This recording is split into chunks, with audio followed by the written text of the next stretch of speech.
नमस्कार, स्वागत है आप सभी का इंडिया न्यूज के डिजिटल प्लेटफॉर्म पे। बिहार की बड़ी खबरों पर विस्तार से चर्चा करेंगे। मैं हूं प्रियांशी। लोकसभा चुनाव बीतने के बाद अब विकासशील इंसान पार्टी आगामी विधानसभा चुनाव की तैयारियों में जुट गई है। चुनावी तैयारियों को लेकर पार्टी नेताओं के साथ विचार विमर्श करने पार्टी प्रमुख मुकेश सहनी भागलपुर में गंगा क्रूज पहुंचे। इस बैठक में प्रदेश के सभी जिलों के अध्यक्ष और कमेटी के पदाधिकारियों ने हिस्सा लिया। सहनी ने बैठक को संबोधित करते हुए पार्टी नेताओं से कहा कि विधानसभा चुनाव की तैयारियों में जुट जाएं। सहनी ने बैठक की टेबल पर 2 कतला मछली भी रखी जिसका वजन 83 किलो था। उन्होंने कहा कि मेरे साथ मछली देखकर कई लोग परेशान हो जाते हैं, लेकिन मेरा कर्म और धर्म मछली बेचना, मछली मारना और मछली खाना है। मैं मछुआरे का बेटा हूं। उन्होंने कहा कि लोकसभा चुनाव में भले पार्टी ने सीट नहीं जीती हो, लेकिन वीआईपी के साथ महागठबंधन का वोट शेयर बढ़ा है, जो आने वाले चुनाव के लिए शुभ संकेत है। उन्होंने कहा कि हमारी लड़ाई अभी भी निषाद आरक्षण की है। जब तक बिहार, झारखंड और यूपी में निषादों का आरक्षण नहीं मिल जाता, उनका संघर्ष जारी रहेगा। मुकेश सहनी ने कहा कि आज लोग देश और बिहार की सरकार से उब गए हैं। इसका साफ संकेत लोकसभा चुनाव परिणाम ने दे दिया है। उन्होंने दावा करते हुए कहा कि अगले विधानसभा चुनाव में हम अच्छा परिणाम भी देंगे। अब रुक करते हैं अगली खबर का। राजद अध्यक्ष लालू प्रसाद और विपक्ष के नेता तेजस्वी यादव ने दावा किया है कि प्रधानमंत्री नरेंद्र मोदी की सरकार अपना कार्यकाल पूरा नहीं कर पाएगी। लालू यादव के अनुसार मोदी की सरकार इसी साल अगस्त के बाद गिर जाएगी, जबकि तेजस्वी ने कहा कि मोदी अपना यह कार्यकाल पूरा नहीं कर पाएंगे। वे दोनों शुक्रवार को राजद के 28वां स्थापना दिवस समारोह को संबोधित कर रहे थे। लालू प्रसाद यादव ने कहा कि राजद को आगे बढ़ाने की जिम्मेदारी अब तेजस्वी यादव पर है। तेजस्वी ने कहा कि वह इस जिम्मेदारी का निर्वहन करेंगे। पार्टी अपनी विचारधारा पर चलेगी। उन्होंने कहा कि नरेंद्र मोदी सरकार अपने 5 साल का कार्यकाल पूरा नहीं कर पाएगी। अगर लोकसभा चुनाव में बिहार में महागठबंधन के सांसदों की संख्या 8-10 और बढ़ जाती तो मोदी देश के प्रधानमंत्री नहीं बन पाते। लालू प्रसाद यादव ने कहा कि प्रचारित किया गया था कि मोदी को कोई परास्त नहीं कर सकता है। मोदी का तीसरा कार्यकाल उनके पूर्व के 2 कार्यकाल की तुलना में काफी कमजोर है। संसद में मोदी का मजबूत विपक्ष से मुकाबला हो रहा है। वैसे लोकसभा चुनाव के परिणाम को लेकर अफसोस करने की जरूरत नहीं है। वहीं नेता प्रतिपक्ष तेजस्वी यादव ने कहा कि हमें अगली लड़ाई के लिए तैयार रहना है। 2025 के विधानसभा चुनाव के बाद महागठबंधन की सरकार बनेगी। उन्होंने कहा कि विधानसभा चुनाव में दल बदलुओं और राजद के प्रति संदिग्ध आस्था वाले लोगों को उम्मीदवार नहीं बनाया जाएगा। टिकट देते समय जीत और पार्टी के प्रति निष्ठा का ध्यान रखा जाएगा। यह भी देखेंगे कि उम्मीदवार की अपनी ताकत है या नहीं। इस दौरान वर्तमान विधायकों का टिकट काटने से भी हम परहेज नहीं करेंगे। उन्होंने कहा हम कड़ा से कड़ा निर्णय लेंगे। बड़े से बड़े नेता भी इसके दायरे में आएंगे। उन्होंने कहा कि 2019 के लोकसभा चुनाव में राजद को 16 विधानसभा सीटों पर बढ़त मिली थी।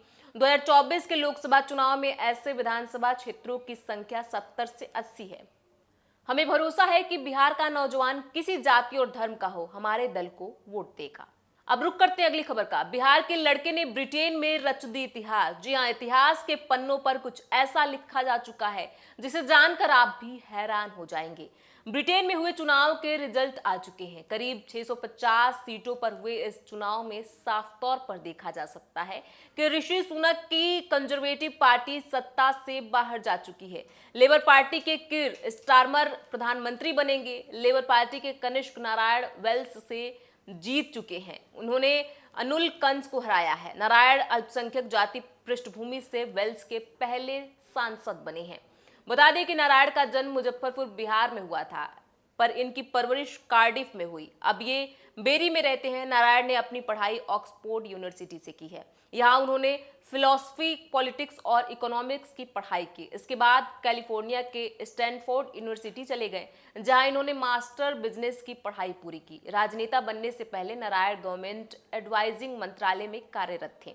यहाँ पे पब्लिक पॉलिसी पर काम करते थे। इसके अलावा नारायण ने यूरोप और यूएस में कई नौकरियां की। लॉकडाउन के दौरान इन्होंने एक नेशनल कैंपेन रन किया था, जिसमें इन्होंने ब्रिटिश सरकार की मदद की थी। साथ ही कई स्टूडेंट्स को इन्होंने यूनिवर्सिटी में दाखिला लेने में भी मदद की थी। अब रुक करते हैं अगली खबर का। तेजस्वी यादव पुल गिरने के विवाद पर बोले, हमारे समय तो विभाग के पास पैसा ही नहीं था। बिहार में गिर रहे पुलों को लेकर सियासी बयानबाजी तेज हो गई है। बिहार विधानसभा में नेता प्रतिपक्ष तेजस्वी यादव ने राज्य की एनडीए सरकार पर कटाक्ष किया है कि बिहार में डबल इंजन का अद्वितीय खेल है।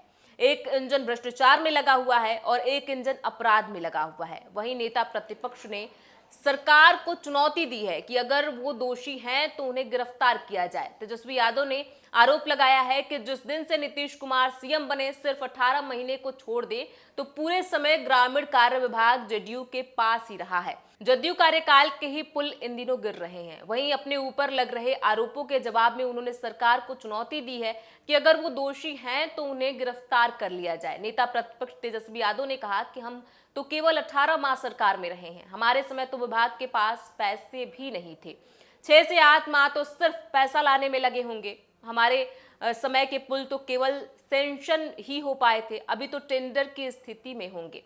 जो भी पुल गिर रहे हैं वह एनडीए कार्यकाल के ही हैं। उन्होंने दो टूक कहा कि एनडीए सरकार की अनियमितताओं को देखते हुए इस बार जनता उन्हें सत्ता में वापस लौटने नहीं देगी। तेजस्वी यादव ने कहा कि पिछले 15 दिनों में 12 पुलों का गिरना कोई सामान्य घटना नहीं है, यह भ्रष्टाचार की पराकाष्ठा है। बिहार के में लगातार भ्रष्टाचार देखने को मिल रहा है। बिहार में लगातार अपराध की घटनाएं हो रही हैं, लेकिन इन घटनाओं पर कोई कुछ नहीं बोल रहा है। अब रुक करते हैं अगली खबर का। कोसी और सीमांचल की प्रमुख नदियों का फिर बढ़ा जलस्तर। पिछले कुछ दिनों से हो रही मानसून की बारिश के कारण बिहार की कोसी और सीमांचल की प्रमुख नदियों का जलस्तर एक बार फिर बढ़ने लगा है। सुपौल और सहरसा में कोसी को कटिहार में गंगा नदी के जलस्तर में बढ़ोतरी हो रही है। सुपौल में कोसी के जलस्तर में पुनः शुक्रवार सुबह से वृद्धि होने लगी। इस कारण पूर्वी और पश्चिम तटबंध पर जल संसाधन विभाग के इंजीनियरों ने चौकसी बढ़ा दी है। कोसी बराज पर शुक्रवार शाम 4 बजे 1,27,290 क्यूसेक डिस्चार्ज रिकॉर्ड किया गया, जो बढ़ने के क्रम में है। मुख्य अभियंता ई वरुण कुमार ने बताया कि जलस्तर बढ़ने और घटने को लेकर अभियंताओं की टीम पूरी स्थिति पर निगरानी रखी हुई है। वहीं सहरसा जिले के नौहट्टा प्रखंड के केदली, महिषी के झाड़ा, सलखुआ के चानन, समारखुर्द गांव के निचले इलाके में कोसी नदी की बाढ़ का पानी प्रवेश कर रहा है। हालांकि घरों तक अभी पानी नहीं पहुंचा है। तटबंध के अंदर लगभग आधा दर्जन सड़कों पर भी पानी आर पार बह रहा है। खगड़िया जिले के कोसी व बागमती नदी के जलस्तर में शुक्रवार को कमी दर्ज की गई। जिले के बलतारा में 15 सेंटीमीटर की कमी कोसी नदी में दर्ज की गई। वहीं स्लुइस गेट के पास बागमती नदी में पिछले 24 घंटे से 39 सेंटीमीटर कमी आई है। जिले के चौथम प्रखंड अंतर्गत शिशवा गांव के पास अब भी कटाव तेज है। किसानों की प्रतिदिन उपजाऊ जमीन कोसी नदी में समा रही है। अब रुक करते हैं अगली खबर का। स्कूल में हाजिरी की जल्दबाजी में बाप, बेटे और बेटी की मौत। कार ने बाइक को रौंदा। बिहार की राजधानी पटना में रफ्तार की कहर ने एक परिवार को उजाड़ दिया। बेलगाम कार ने पटना गया 4 लेन पर जट डुमरी चौराहे के समीप सामने से आ रही 2 बाइक में जोरदार टक्कर मार दी। टक्कर इतनी जोरदार थी कि बाइक सवार 10 फुट ऊपर तक उछल गया। हादसे में एक बाइक पर सवार पिता, पुत्र और पुत्री की मौत हो गई। घटना के बाद मौके पर पहुंची पुलिस पर भीड़ ने पत्थर बरसाए, जिसमें थानेदार समेत कई पुलिस वाले जख्मी हो गए। घटना शुक्रवार की है। सड़क हादसे में मरने वालों की पहचान पुनपुन के हबीबपुर निवासी बब्बन यादव, उनका बेटा हिमांशु उर्फ सोनू और बेटी प्रियांशु कुमारी उर्फ सुरुचि के रूप में की गई है। वहीं इस हादसे में मसौड़ी निवासी रवि राज गंभीर रूप से जख्मी हो गए। बब्बन की टायर की दुकान है। वह बाइक से दोनों बच्चों को धनरुआ के वीर गांव स्थित ननिहाल छोड़ने जा रहे थे। जिस कार से हादसा हुआ उसमें 3 शिक्षिका सवार थे। स्कूल में समय पर हाजिरी बनवाने के चक्कर में चालक 110 किलोमीटर प्रति घंटा से ज्यादा की रफ्तार से कार चला रहा था। दुर्घटना के बाद स्थानीय लोगों ने कार चालक और उसमें मौजूद 3 शिक्षिकाओं की पिटाई कर दी। पिटाई से कार चालक रोहित कुमार बुरी तरह घायल हो गया। उसे इलाज के लिए पटना रेफर कर दिया गया है। उधर पुलिस ने कार और क्षतिग्रस्त 2 बाइक जब्त कर ली है। एसएपी राजीव मिश्रा ने कहा कि इस संबंध में मुकदमा दर्ज कर लिया गया है। पुलिस मामले की छानबीन कर रही है। अब रुक करते हैं अगली खबर का। बिहार के स्कूलों में बदलेगा मिड डे मील का फ्लेवर, खास अवसरों पर विशेष खाना। बिहार के सरकारी स्कूलों में मिड डे मील में अब तिथि भोजन का आयोजन होगा। इसके तहत खास अवसरों पर विशेष खाना मिलेगा। इस योजना के तहत मुखिया या दूसरे जनप्रतिनिधि के साथ सामाजिक संगठन बच्चों को विशेष खाना खिलाएंगे। आयोजन जनप्रतिनिधियों के जन्मदिन, राज्य स्थापना दिवस, राष्ट्रीय व नायकों की जयंती जैसे मौके पर होंगे। इस दिन जनप्रतिनिधि और मुखिया अपने आसपास के किसी स्कूल में माध्याह्न भोजन के दौरान विशेष खाने का इंतजाम करेंगे। परोसने से पहले खाने की जांच स्कूल स्तर पर प्राचार्य और शिक्षक खुद करेंगे। बता दें कि केंद्र सरकार के शिक्षा मंत्रालय ने 100 दिवसीय कार्य योजना के तहत शिक्षा सप्ताह उत्सव के रूप में तिथि भोजन के आयोजन को शामिल कर दिया है। दूसरी तरफ हर राज्य में इसे लेकर अलग अलग नाम दिया गया है। बिहार में तिथि भोजन, मध्य प्रदेश और महाराष्ट्र में स्नेह भोजन, असम में समर्पित भोजन, आंध्र प्रदेश एवं पंजाब में प्रीति भोजन और कर्नाटक में शैलेगागी नाउ नाम दिया गया है। किस तरह का खाना मिलेगा, इसको लेकर भी शिक्षा मंत्रालय ने दिशा निर्देश जारी कर दिया गया है।